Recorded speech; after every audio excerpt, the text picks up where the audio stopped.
자, 그래서 여기서 미국은 뭐냐면 이제 그러니까는 자기가 세계의 지도자로서 계속 역할을 하려면은 그 걸맞는 능력을 보여줘야 되는 거잖아요. 그렇죠. 저 G7이 뭐 하는 거냐면 세계의 주요 현안들을 그러니까 현안들에 대해서 자기들이 그러니까 해결책을 제시하고 그 방향을 제시하는 거예요.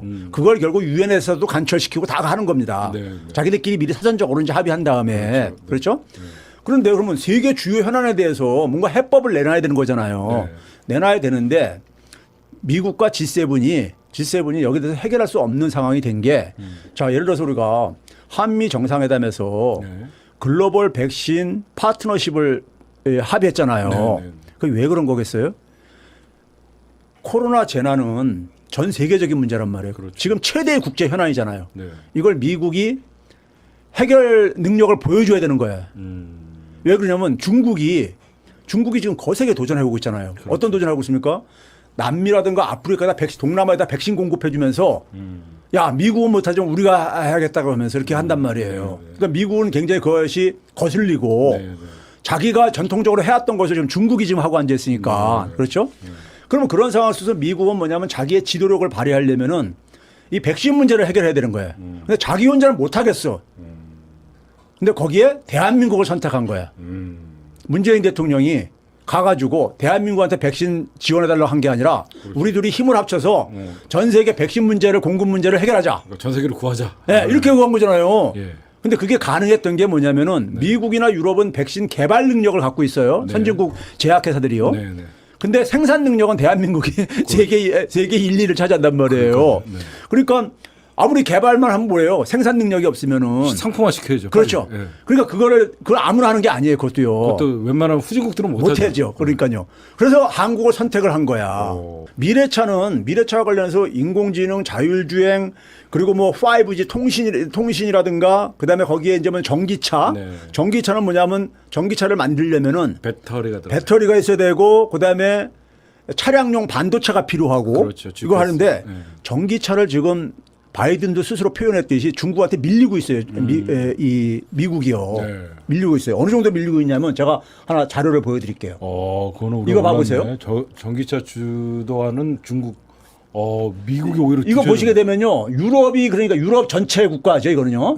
139만 대를 지난해 만들었다면은 1년에요. 중국이 133만 대 한 나라가.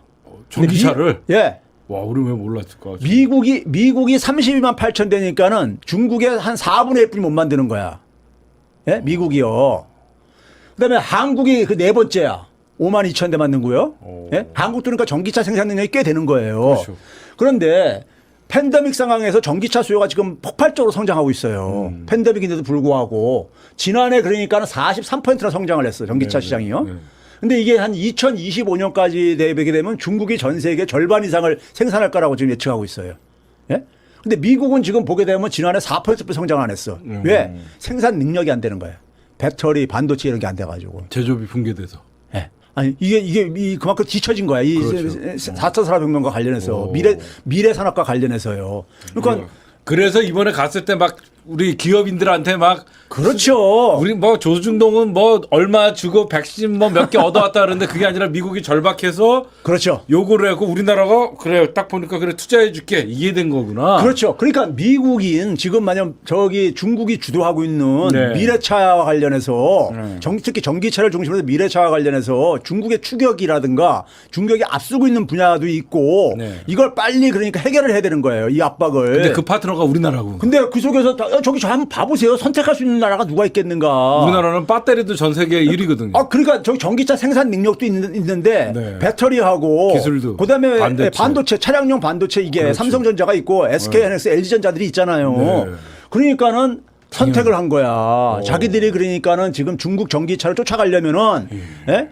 한국이 최적의 파트너라 이거죠. 예?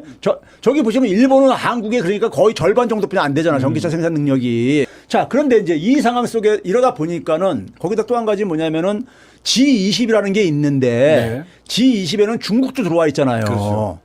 근데 중국은 지금 견제를 하고 있는 거잖아. 미국이요. 그렇죠. 그러니까 중국을 낀 새로운 이 국제 이 소위 말해서 기구는 이건 의미가 없는 거야.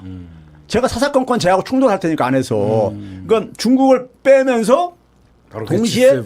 미국 문제를 해결할 수 있고 그리고 어쨌든 간에 세계 문제를 해결할 수 있는 데 속에서는 한국이 절대적으로 필요한 거예요. 그래서 작년에 트럼프가 네. 코로나 때문에 개최는 못했지만은 G7 폐기하고 G11으로 네. 하자고 얘기했던 것이 네. 그 얘기고 그 연장선에서 올해도 그러니까는 G7에 초청을 하면서 네. 바이든의 공약 중에 하나가요. D10을 만들겠다는 거야. 그러니까 G7을 폐기하고 네. D는 데모크라시. 음. 예를 들어서 10개 국가. 그러니까 지지연의 7개 국가에다가 한국 반드시 들어가고 거기에 뭐냐면 호주는 미국의 동맹 국가니까는 거의 행동대장 그렇죠. 네. 예? 이글 아이스의 한 멤버이고 그렇죠. 그다음에 이제 인도는 이제 아시아의 이제 인구 대국이고 그러니까 중국을 시장이 넓죠. 중국도 견제시킬 수 있는 저거고 그래서 그렇죠. 근데 한국은 그런데 한국의 능력은 필요한 거야. 보건과 미래 산업에서 자기들이 필요로 한 파트너이기 때문에 네. 그래서 한국은 이걸 이제 확장 개편하겠다는 것은 바이든의 공약이에요. 일본이 반대하고 있죠. 예, 근데 이건 그럼 여기에 제일 혜택 보는 게 누군지 아세요? 우리나라 삼성전자. 기업도. 왜냐면 화웨이를 쓰지 말라고 하고 있거든. 그렇지. 화웨이 통신을 중국 못 쓰게 견제를. 되면은 삼성전자지 뭐 거기 들어갈 수 있는 게. 5G는 삼성이죠. 그러면은 아프리카라든가 후진 국가에 소위 말해서 디지털 인프라가 깔리게 되면은 네. 디지털 인프라가 깔리게 되면은 소위 말해서 디지털 방향으로 해가지고 네. 경제 소위 영토가 확장되는 거야. 그렇죠. 우리나라 지금 중소기업들이 지난해요. 크게 성장한 이유 중에 한 가지가 뭐냐면은 온라인 판매가 급증을 했어. 네. 예? 중소기업들이요. 네. 그러면 우리나라 경제 영토가 확장되는데 디지털로 이렇게 확장될 가능성이 지금 큰 거예요. 그렇죠. 거기다가 보건도 마찬가지로 우리나라가 절대 강점을 갖고 있는 저거고. 그렇죠. 인정받았죠 이번에. 예, 그래서 이거를 지금 그러니까 미국이 서로 중국하고 서로 경쟁적으로 네. 자기 편으로 끌어들이려고 이렇게 지금 서비스를 제공하는 속에서 우리는 우리의 저걸 지금 우리의 저를 실익을. 확보하는 거야. 실익을 확보하는 거예요. 확보할 수 있는 거야. 네. 그리고 그러면 지금 뭐냐면 이걸 하기 위해서 미국이 자기의 이 목표를 하기 위해서는 한국이 절대적으로 필요하다 이거야. 그렇죠. 과거는 일본이었는데 네. 지금은 일본을 넘어서니까 어느 순간 한국이 절대적으로 필요하다 이거야. 그럼 이러한 변화를 네. 세계 주요 국가들이 모르겠냐고요. 다 하니까 알죠. 아니까 이번에 G7에서 한번 봐보세요. 호주 대통령이 호주 수상인가요? 예, 정상회담하자 하고 유럽 연합의 정상들이 문재인 대통령한테 정상회담하자. 영국, 프랑스 연속 독일도 정상회담. 하자 그러고 그다음에 스페인에 초청받고 오스트리아에 초청받고 한 게 일본 스가는 그냥 본국으로 기대했는데 제가 그래서 자료를 좀 준비했습니다. 이 사진 한 몇 장 보시면요. 문재인 대통령 이게 자리도 이게 G7에서 앉은 자리만 봐도요. 이 문재인 대통령이 얼마나 중요한. 그렇죠. 그다음에 두 번째. 문재인 대통령 진짜 주최국 바로 옆에 바이든 옆에 딱 서 있고요. 스가 저기 왼쪽에 뒷줄에 언제부터 네. 우리나라가 항상 만약에 문재인 대통령이 저기 서 있었으면 조중동 홀대 또 이런 거 했었을 그렇죠. 겁니다. 그러니까